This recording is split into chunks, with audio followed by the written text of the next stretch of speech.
Oh, Today yeah. we are going to be talking about your book, Nora Ephron at the Movies. Are you excited that it's finally out? Yes, I am. It has been a long 2.5 to 3 year journey. Oof. And how did this come about? You said you were asked to write it. So yeah, I mean, I grew up like loving rom-coms. Like I was Delulu and like thought my life was a rom-com. Like I was like, I'm destined to meet like the love of my life on like during Christmas. Like even though I'm Jewish, like I'll be at a Chinese food restaurant and like meet him. Like It's the vibe of it all. it's the vibe of it all. And um I but I also used to watch like, TBS and TNT like movie marathons with my mom. And I remember the first Nora Ephron movie I saw was You Got Mail on like one of those like rom-com marathons.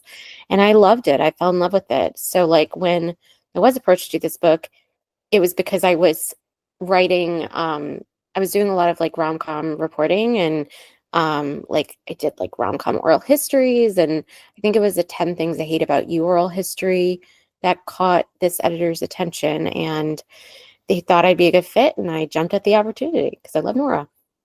Well, it works, and it shows that you very clearly love Nora Ephron in this book. So before we get really into the book itself, I think it's really interesting that this is coming out during a time where we're only just now getting real rom-coms again. Slowly but surely. Slowly but surely. Why Yeah. do you think we have been so starved? So starved. I mean, I think it's a loaded question because, well, not a loaded question. That's not the right word. I think that, like the early or the late 90s, early 2000s, we saw like this influx of rom-coms again after like, the late 80s, like mid 90s, kind of uptick of them.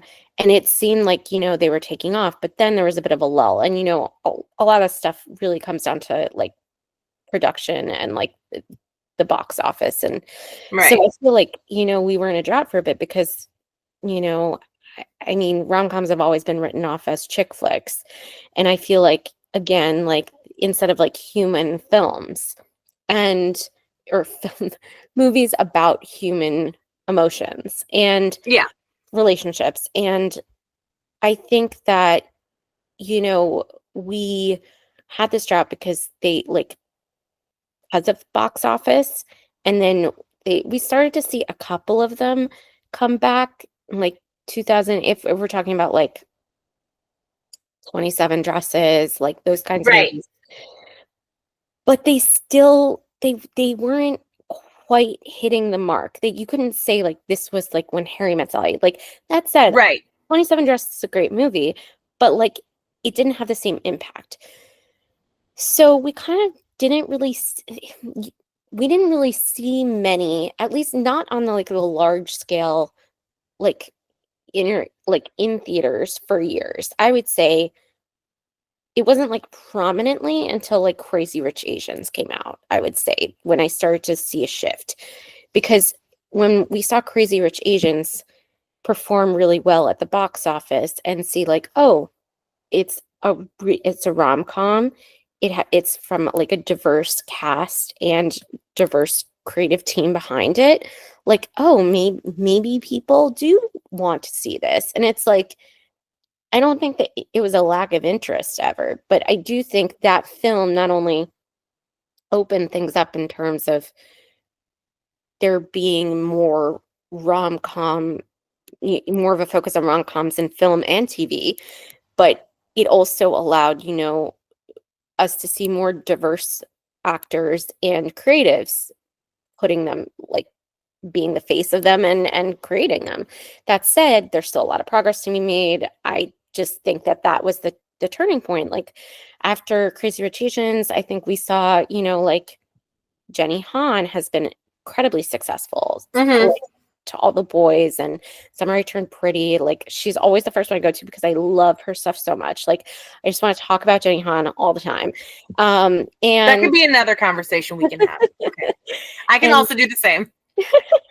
And Jennifer Caton Robinson, how she's really like flipped, what a rom-com is supposed to look like with like a breakup rom-com and like with a revenge rom-com of sorts, buddy comedy. Hmm. Um, and like I feel like Greta Gerwig too, like with Lady Bird and I mean, I just think that, it allowed there to be space again for these stories to be, taken more seriously. And I think it also compounded into the romance genre of books because like now it's kind of like instead of it being like I feel like it used to be for a lot of people considered like romance like a lesser genre, but now Oh it's like yeah, so and there's still mainstream. that taboo. Yeah. But I feel like it's been a bit more mainstream where it's like, I oh agree. no, you're not like whispering at me like, oh, did you read that like romance novel by like Emily Henry? Like, I mean, Hmm. Emily Henry is like not one that I would like consider, but that's like when you're Yeah. considerate about, but like now it's like, oh, like I found my people. Like, so yeah. I will say I will never forgive them until they give us Astrid's movie from Crazy Rich Asians because we need more Gemma Chan. One, two. Oh, That would have been so. I I really don't understand like how this movie is not getting made at this point. Like I also feel like Gemma Chan was like after the movie Gemma Chan was starring, and she starred in other things obviously, but I felt like that movie was going to be the vehicle for her to be Yes. like this big star stateside. Yes. And I'm just upset that they haven't had that because I really think she's a great actress. And Oh my I mean, God. she's done other stuff, but like, I just think like again, this movie would do bananas at the box office. So I don't really know what's going on with that. I literally just saw a TikTok maybe 2 or 3 days ago, and it was like scenes from a movie that altered my brain chemistry. And it was the wedding sequence from Crazy Rich Asians when the water starts to go down like the aisle. And I'm like, oh my God, that also altered my brain chemistry. You're right. It's true. That It's movie's great. so good. Okay, so I'm a big fan of learning all the things, and the amount of film history in this is incredible. What was the research like? I mean, obviously, like watching movies, Right. like I had to watch movies repeatedly. But really it was I dove into every essay, every article, every book that Nora ever really wrote and, tried to, you know, dissect the common themes and try to dig into like what really drove her in her writing and also reading her plays. Like I mean that was really interesting and like even discovering like what prompted her to dive into those plays and then connecting the dots and being like, oh, like her reason for doing this play goes back all the way to when she was a journalist. Like it's just so it was a lot of that. It was also like a lot of interviews, interviewing Nora's colleagues, the actors in the films, admirers, friends. So yeah, I mean, but I would say the most was like a lot of reading, like a lot of reading online, a lot of reading articles about her. Um, I feel like it was so interesting to see so many people's opinions of her over the years or like their interactions and like just like I love a good like celebrity gossip moment. So like any of the dinner party stories that I got from people felt like amazing. Oh, I love that. One of the things that you really drive home, even when discussing her flops, is how real and dynamic the women are in all of these. They aren't cookie cutter or Hallmark ready. They're women that you would know. Do you think that's why her work has so much staying power? I think it is. I think that, when, for instance, like when Harry Met Sally came out, I felt like seeing Sally on screen instead of like this perfectly put together, like female protagonist in a screwball rom-com, etc. vehicle. Um, it kind of it made it like her films were still aspirational, but there was like more human element to it that you felt like you could connect with the character, and you felt like, that character, and that character through Nora was your friend. And like you just, it didn't seem like Hollywood was that far from your life. If when you were watching something like When Harry Met Sally, it felt like I could be sitting at Cass's Deli with Meg Ryan and Billy Crystal, like no problem. um and I think, honestly, you know I think it was the relatability was really enticing, because you were kind of validated.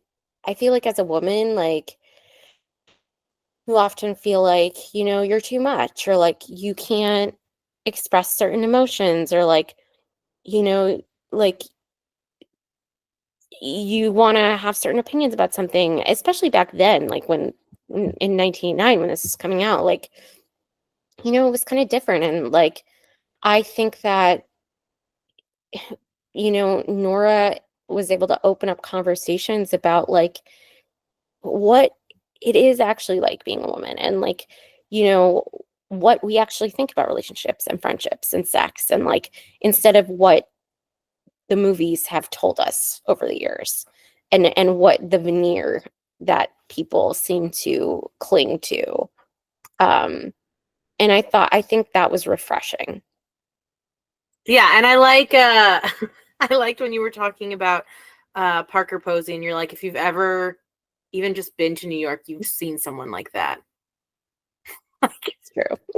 It, it's pretty true.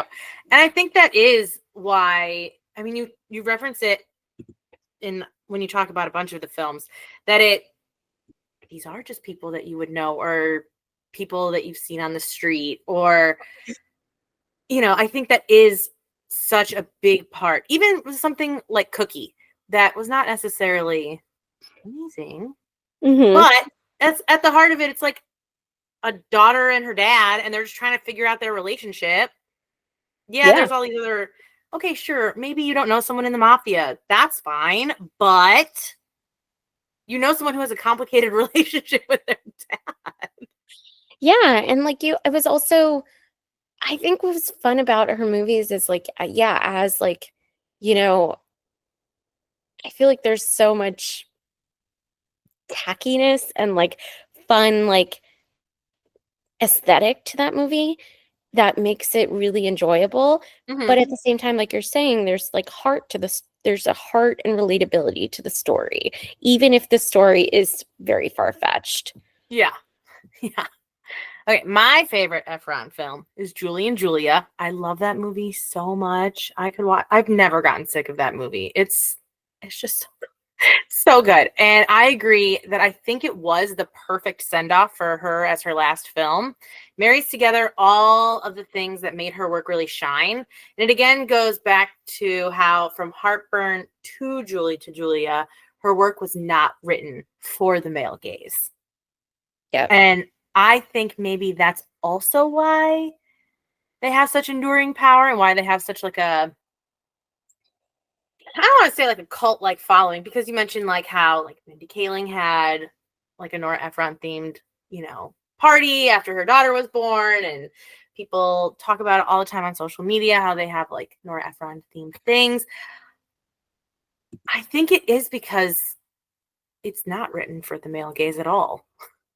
No, I absolutely agree with you. I think that is it. Like, these movies aren't for men, and that's what kind of makes them beautiful. And it's like Julie and Julia, it has that, like, it's not a rom-com, but it feels like a rom-com. It feels like a rom-com. And like, it's not a rom-com, because like, obviously there's a celebration of like Julia Child's marriage, and then also like, like the push and pull of Julie's marriage. So it has those elements to it. And then also it's like, it is a rom-com about food. Like, it's It a is, romance yeah. story about food. So it's like, to me, I'm always like, we know the rom-com trios, like When Harry Met Sally, Sleepless, and You've Got Mail, but really, to me, I'm like, Heartburn is an honorary fourth because it's a breakup rom-com, And Julie and Julia is an honorary fifth because it's a food rom-com. And also, like, you know, it has those elements, like the push and pull elements and the conflict of like a rom-com and the resolution. Yeah. And I agree that it is a rom-com because every single person has the exact same reaction to the beef bourguignon, and everyone is in love with it. And you can't, it's impossible to make properly, but then when they make it properly, they're like, oh my God, this is the best thing ever. So it's like, it is a rom-com. Also, like, inspired me. I'd never wanted to make beef bourguignon ever. And I was like, maybe I should try this. Maybe I should start cooking Julia Child recipes. And I'm like, I just don't know if I have that in me. I But don't know that I have it in me. I well, thought like, the same thing. but I think what's fun when you were saying, like, you know, how the movie is book like, and how I agree, like how it like wonderfully bookends her career. Like, you know, Julia Child's cookbook was the first cookbook that her mother gave her, and that in New York. So it when she moved to New York, sorry. And like it felt very fitting that that was the, you know, this the beginning of her New York journey as an adult kind of ended to some degree with this. Yeah, I think it, and you talk a lot about how New York is almost like a side character in some of these movies. So for it to also take place there half the time, it takes place in France too, but it takes place in the present, in New York. I think that was very fitting. Yeah, I thought that was like really beautiful too. And it was cool to see her shoot or like film somewhere that wasn't like upper west side. Right. Like Queens exists. What? No. Yeah. I really appreciated the fashion chapter because her films really do scream fall. They do. Yeah. Like you look at the cover of When Harry Met Sally and you're like, that's fall. That's fall. So since you mentioned the similarities to Nancy Meyers throughout, it reminded me of how Katie and Ariana wanted their sandwich shop to have a Nancy Meyers feel on Vanderpump Rules. I loved, yes, great connection. That's why I was laughing. I was like, oh my God, she's really gonna love me mentioning this. Her quote, clothes are loaded with memory, ties into how the food chapter says the same thing, that food is also loaded with memories. What do you think is the correlation between the two, at least in terms of Nora Ephron?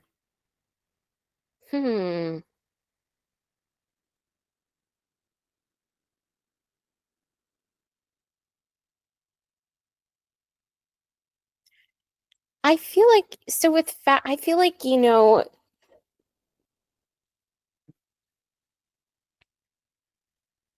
the thing that I will say that kind of reverberates through, you know, everything she does, like I said before, was like this sense of like approachability and aspirational. And the thing is, most of the foods that she loved or enjoyed, they weren't the fanciest of foods, but she was very specific about the way that they should be prepared or who should be preparing them. And with clothes, if you look in the movies, like no, like these aren't like fancy pieces. They're not couture. Like it's basics, but they're approachable, but they're timeless. And I think like, you know, food and fashion, especially from Nora's eyes, remain timeless. Like we're still now, Olivia Wilde brought up the heartburn vinaigrette in 2022 or 2021. Like that's a recipe that a lot of people after that were like, oh, that's always been my go-to vinaigrette recipe. Like food through as communicated through Nora, through recipes, through her essays about it, and fashion through her movies has just remained timeless and something that just continues to coexist with us and be relevant. I don't know, does that answer your question? Yeah, it does. I mean, like you look at the the clothing that's in those movies, it's almost what you're going to see now. Like, Yeah.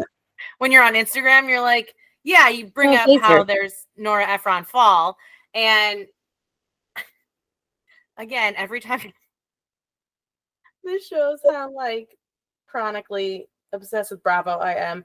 I am Every time too. you mentioned a cable knit sweater, I immediately thought of Jax Oh, from yeah. his chunky cable knit sweater. Oh, But it's true, like the fashion that's in these movies that are an aesthetic are still here today. So they are loaded with memories because people will think like, oh, this is similar to like Billy Crystal's chunky knit sweaters, or this is the skirt like Meg Ryan wore in Sleepless in Seattle. And again, you brought that up. So I cackled in the social media chapter when you brought up the whole vinaigrette debacle.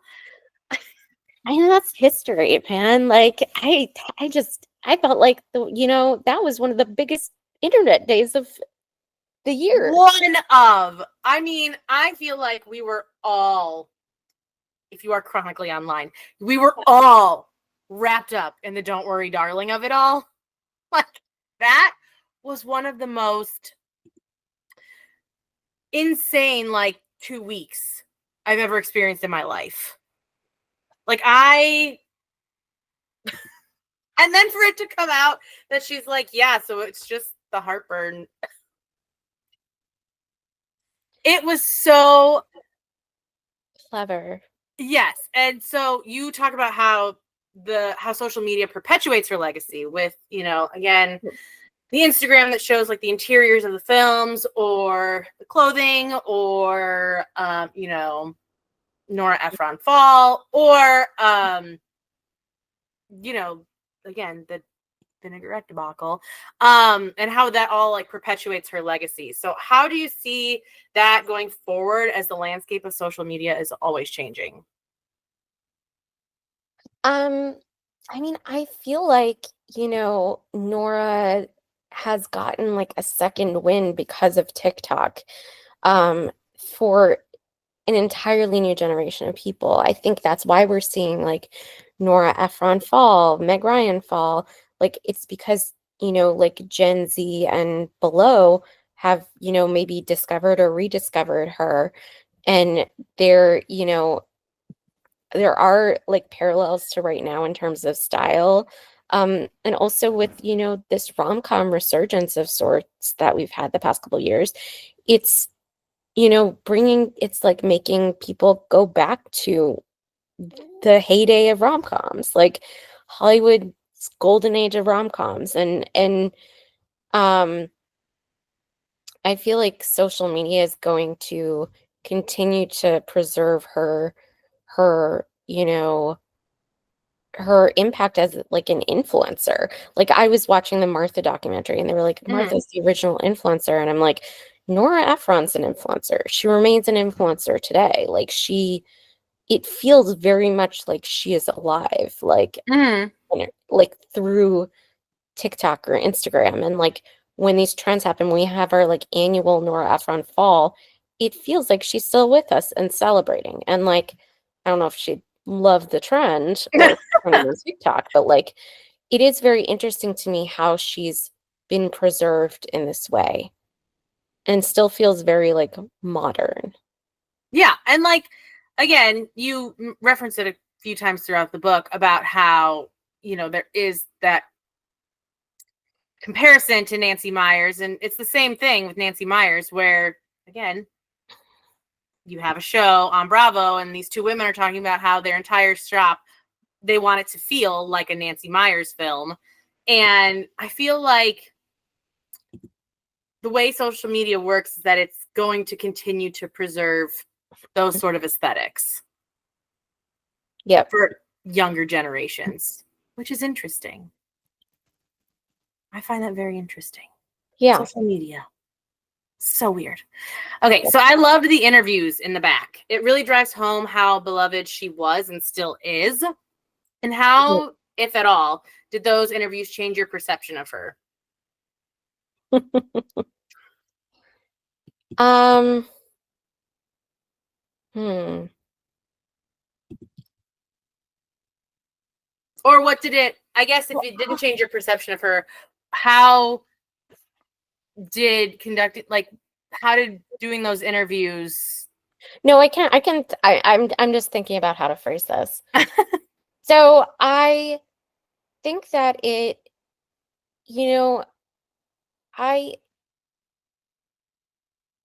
it made me have an more of an understanding of how complex she was as a person. Like, I think it's fairly known, but maybe like that she could be really tough and like, she was a bit more prickly and not as like Rachel Syme says in her worker essay, she wasn't as like saccharine as her like rom-coms. And I think that the like speaking with people who worked with her or knew her, it was interesting hearing them tell stories. And you know they would say like they loved her, but they would definitely caveat that with like she could be really tough, like she knew what she wanted, like blah blah blah. And I kept something that kept going back and forth in my mind. It's like, was she really really that tough, or was it you know, like because she was a woman, she was seen Right. as being tough. And like because she was, I mean, like still there's like no one on the level of like other than like Greta, I would say right now, of like Nora and Nancy. And like even then, like those are two, like it's hard to find anyone who is, you know, creating as much work and like had as much like love and adoration as like Nora or Nancy at that time. So like to be able to continue making these movies and continue to make movies she wanted to make and like not be pigeonholed, she had to play the game. And like as many people know, and playing the game means you have to deal with the boys club and stuff. So I I feel like I was always very, it was hard to fully grasp like how much of that was like a product of, the times versus like who she was as a person. And like the environment that she was in. Um, so it was just something really interesting about that. And I think discovering like she was a mentor to like, people who you wouldn't expect, like Heather Burns, who's in You've Got Mail and Bewitched. Like she's been a character actress. She's like the perfect date girl in Miss Congeniality.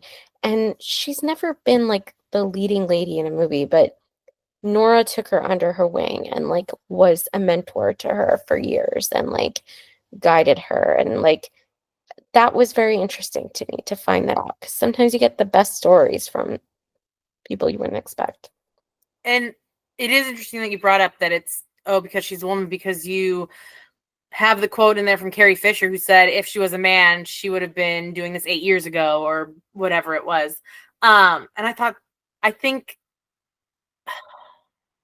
I hate that. Like, I hate that is she tough, or is she just a woman who has to like fight to get where she wants to be because she's a woman? Like, and Yeah. I also like that a theme throughout is that, and you quote her at some point and you say, she says like the thing about failure is that you're going to fail again. And I feel like even though she says that failure is hard, she doesn't seem to let it stop her at all. Like movies flopped and she just kept making them. Mm-hmm. Plays flopped and she kept going. She just never let failure stop her. Mm-hmm. And I think, if nothing else, I think that should be like something that is part of her legacy, that she just never let failure stop her. She just kept putting out work, whether people liked it or not.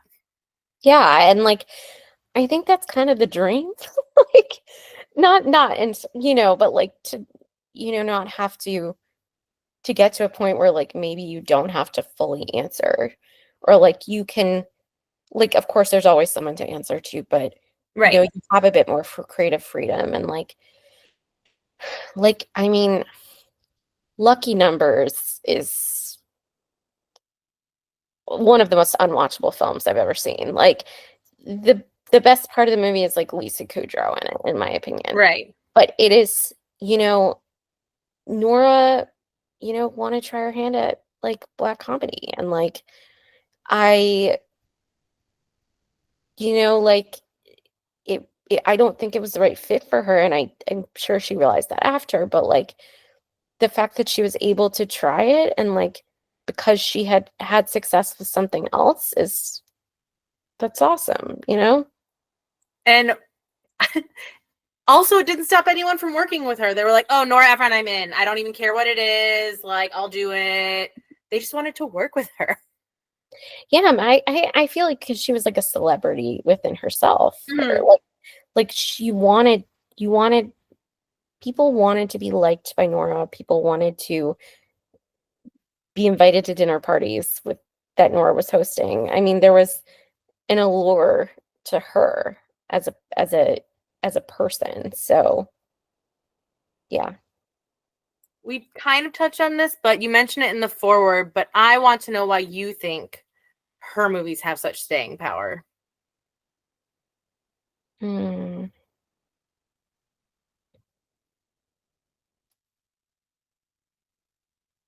mean, I feel like because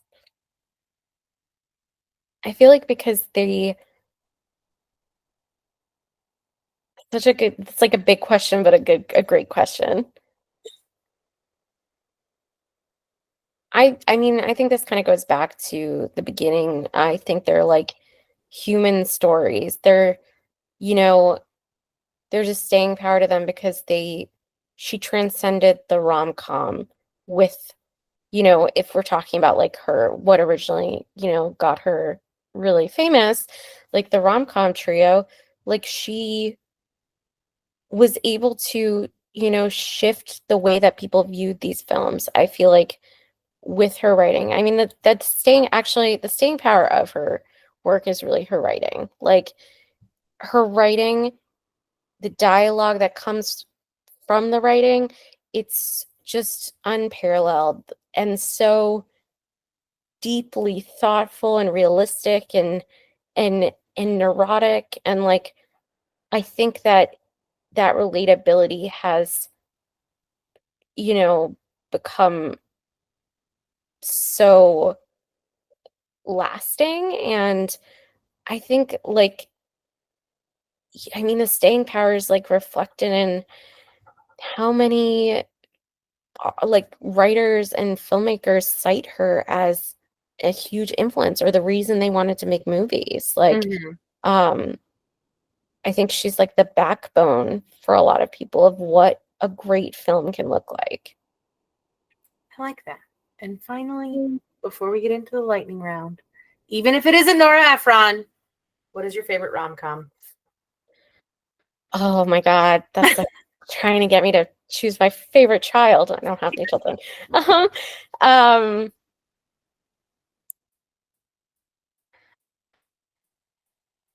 oh, I'm not gonna, while you were sleeping. Love that one. And 10 Things I Hate About You. Yeah. I mean, Those are two perfect movies to me. I just saw an article recently. It was 40 of the best movie kisses, and when they finally kiss in 10 Things I Hate About You was on there, and I'm like, oh yeah, it hits every time. It's every time. What about you? Ooh, I do love 10 Things I Hate About You. Have you ever read the book Flipped by Wendelin Van Dronen? Yes.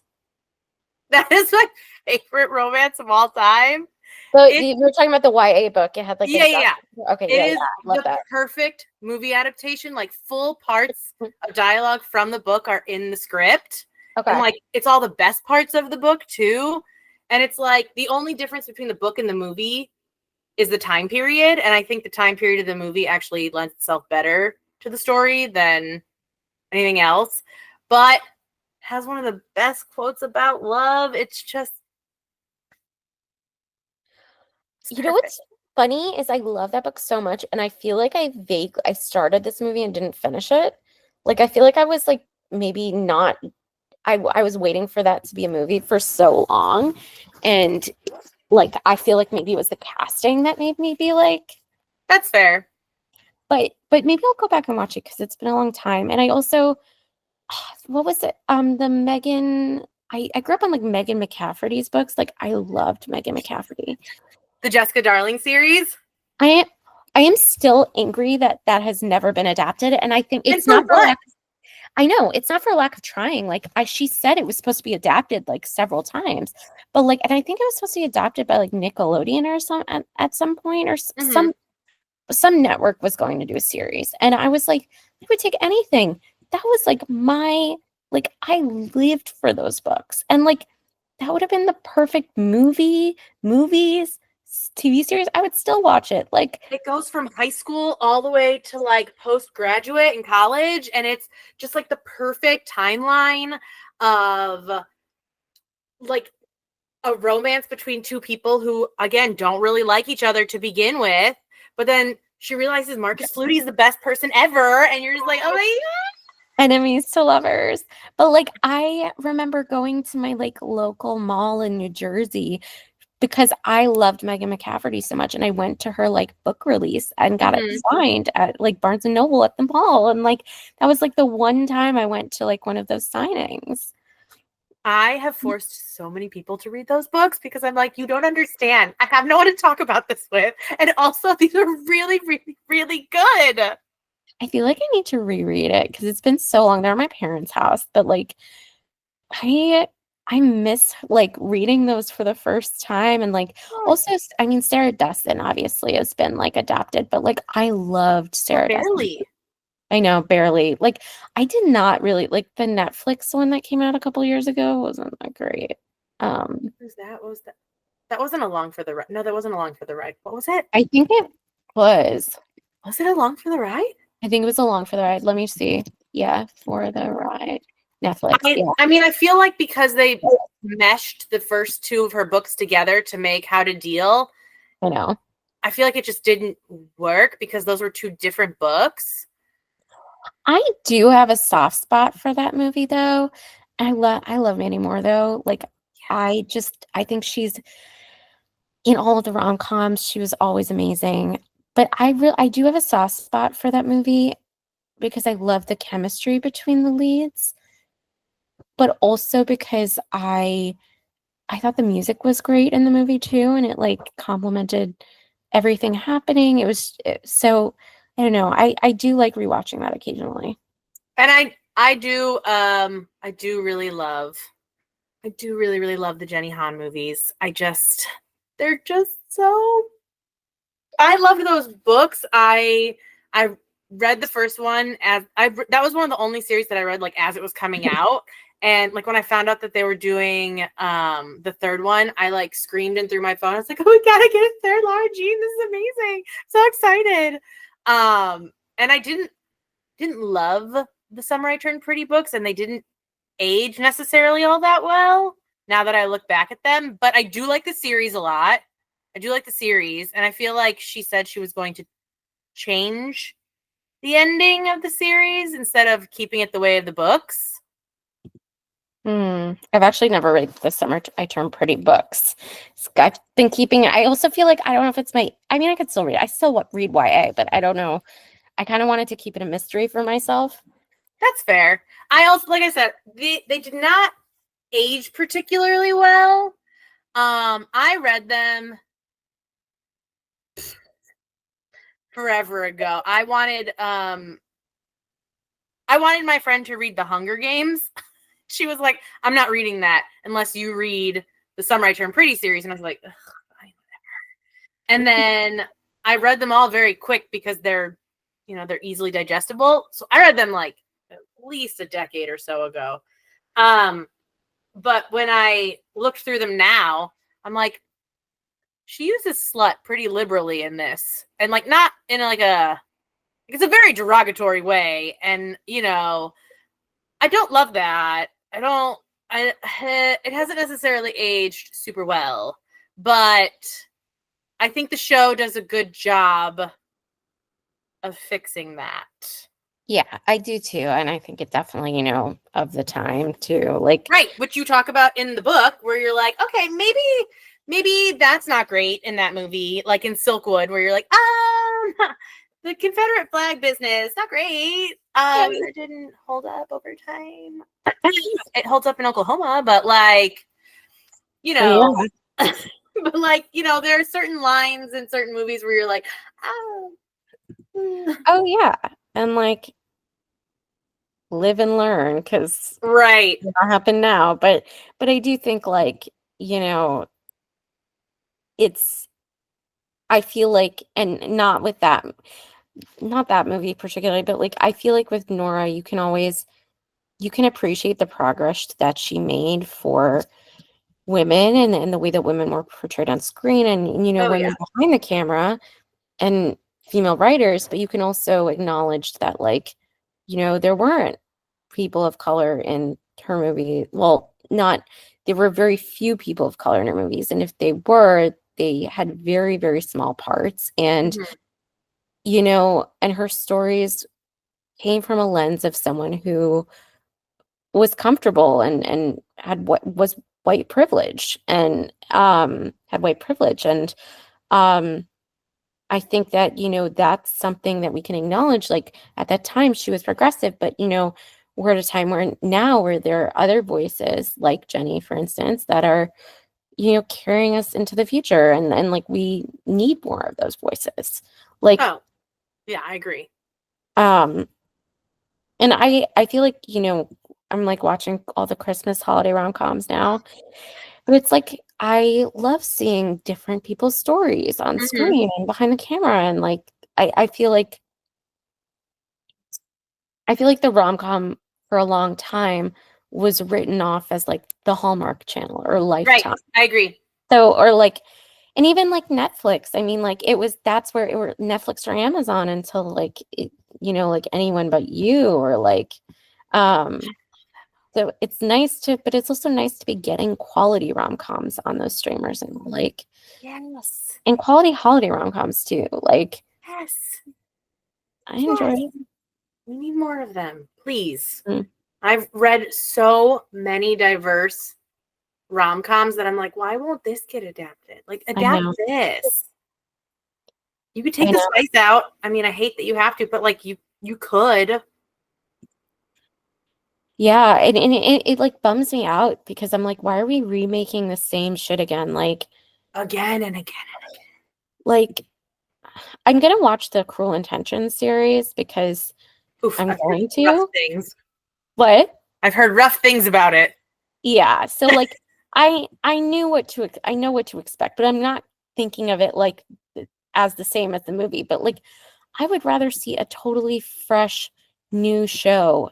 Like I was just talking about this. Well, I tweeted about it, but I was like, based on a true story, the show on Peacock with Yeah, Messina and Keely Cuoco, that is like one of the best new shows I've seen. Like it's I in its agree. I agree. season. It's such a creative, fun plot. It's not like, it doesn't have the biggest actors in Hollywood, but it's such a creative, interesting plot that makes me want to see what's going to happen next. And I want more of that. Like I just Yes. want like, and they're out there. It's just like a matter of people actually taking a chance on a writer. Oh yeah. Yeah. I mean, like, one of my favorite movies of like the last, I don't even know when the first one came out, is the Now You See Me movies, I like the actually magic never ones. seen it. I should see them. And when I found out that they were making a third one, I feel like I transcended. I was like, oh my God, this is the best day ever, because we need more movies like that. Like, yeah, it's a continuation of a series, but give us more stuff like that. Yeah, I'm so tired of the same four things being remade. me too. And it's like the thing is I see all the time online, like writers that I really admire, like from like who have had journalism careers and pivoted to like screenwriting, and they share their plot or they're trying to get something funded. And I'm just like, I would love to see that. Like, I don't understand why it's so hard. Like, and it's the same thing. Like, I have like documentary ideas and stuff, and it's like, how do I do it? Like, Yes, Mhm. all the time. I just saw the guy. I avoided mentioning it, but now I must. I just saw the guy who wrote Hot Frosty. Um, Oh my God. he retweeted a tweet from I think 2021, and he's like, his tweet from 2021 said, like, I think he said I'm high, and I just had the best idea for a Netflix Christmas movie, and then he retweeted, and he's like, this was about Hot Frosty, and like the fact that it got made, like, it may be the most ridiculous premise ever, and it kind of is, but why wouldn't you want to make fun stuff? Like, make fun stuff again. I know. Like, I thought Hot Frosty was like, I thought honestly at first I was like, I don't know about this. And then I was like, I watched it and I was like, oh, this one, like, I really enjoyed it. And I really enjoyed The Merry Gentleman, but I like Hot Frosty to me was just like so wild. Like, I love something that's like makes no sense like I that. love that. Give me more. Like, I want 3 of them, like the Princess Switch series. Oh, I did see you tweet that. You're like, I want this Yeah. to be the new Princess Switch series. Oh yeah. Or the yeah, it's the Princess Whatever. Are you talking about the whatever. one with like it's not Vanessa Hudgens, is it? Yeah, Vanessa Hudgens. Yeah. But like, Maybe we'll get that. Maybe that'll happen. maybe probably not. They'll probably do a different one. But I I mean, I love stuff like that. And I even, you know what? Even so, I really enjoyed the Pentatonics Christina Milian movie, the holiday one on Netflix. It's called I feel Meet like Me Next Christmas, I think, or Meet Me I at feel like Christmas. Netflix does one of two things. It either takes wild chances or just cancels everything for fun. Yeah. I'm like, I don't know who asked for a Pentatonics Christmas movie. Like, I'm like, this movie was like Pentatonics is like they're characters in the movie essentially too. Yeah. So like I was like, this is such an interesting, weird thing. And it wasn't bad. It's almost like Hallmark, but how weird can we make it? Yeah, You know? pretty much. And I enjoy it. And I think we deserve more of it, is what I'm trying to say. All I right. agree. Are you ready for the lightning round? Yes. Okay. What are you reading right now? I am reading oh my God, what's that book called? Sorry. For sure. Book. I'm currently reading You Belong to Me, a YA book like that involves like a wellness cult by Haley Krischer. I don't know if I've read that or seen that. Not out yet. It's like it's coming out soon. But she wrote the book Where Are You, Echo Blue? Okay.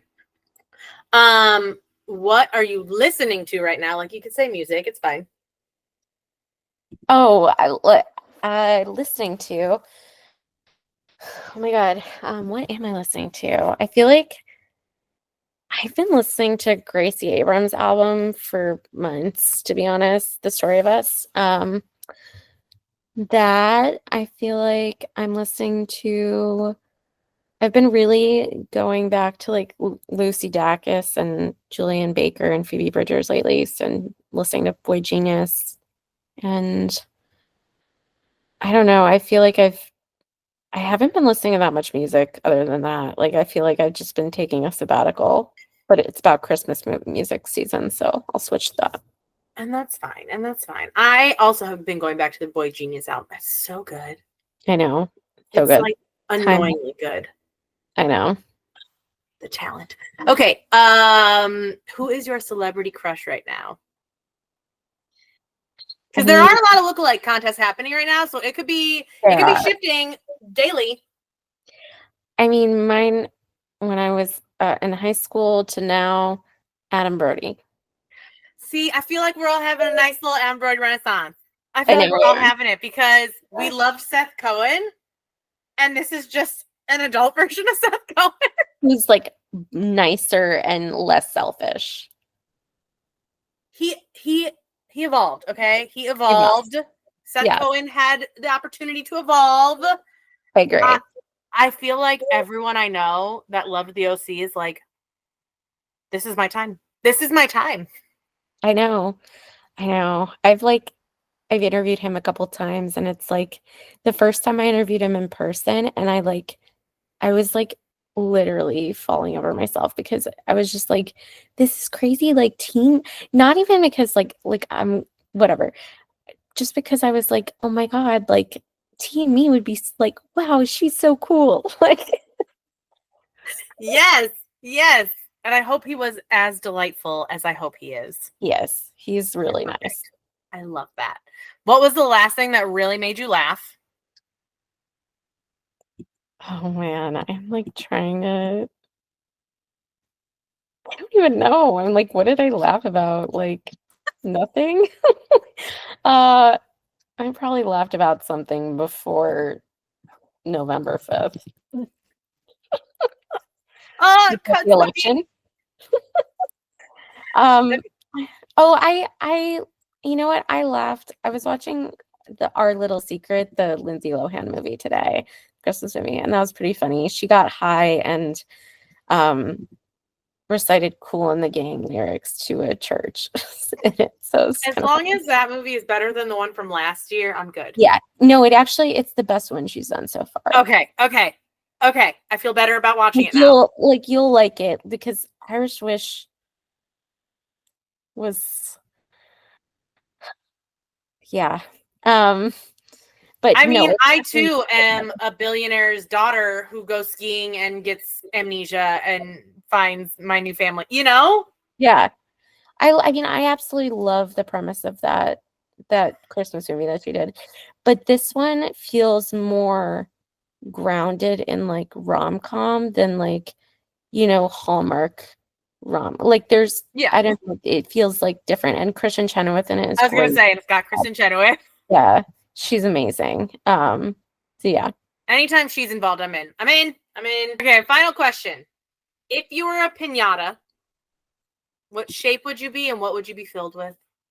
I'm A asking the hard-hitting journalistic questions here, so I would be a cat, and I would be filled with Erewhon smoothies. have you seen that series on TikTok of those two people going into Erewhon and they're like, oh, this almond milk, $300? I'll take two.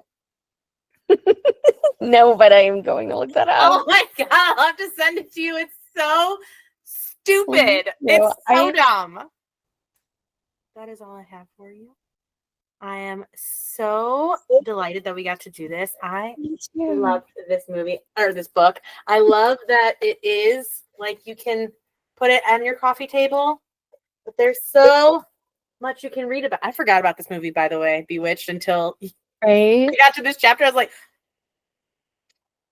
I feel like the thing about the book that I think is maybe fun for people who aren't as familiar with Nora's work is like, you're like, oh, I didn't know she was involved in this project. And like, I there was forgot about one, Michael altogether. yeah, there was one project that I didn't include in the book. And it is this movie called had multiple names in different territories. It was called All I Want to Do, but it was also known as The Hairy Bird. And it was this movie that had Kirsten Dunst, Gabby Hoffman, Rachel Lee Cook, and Monica Keena in it.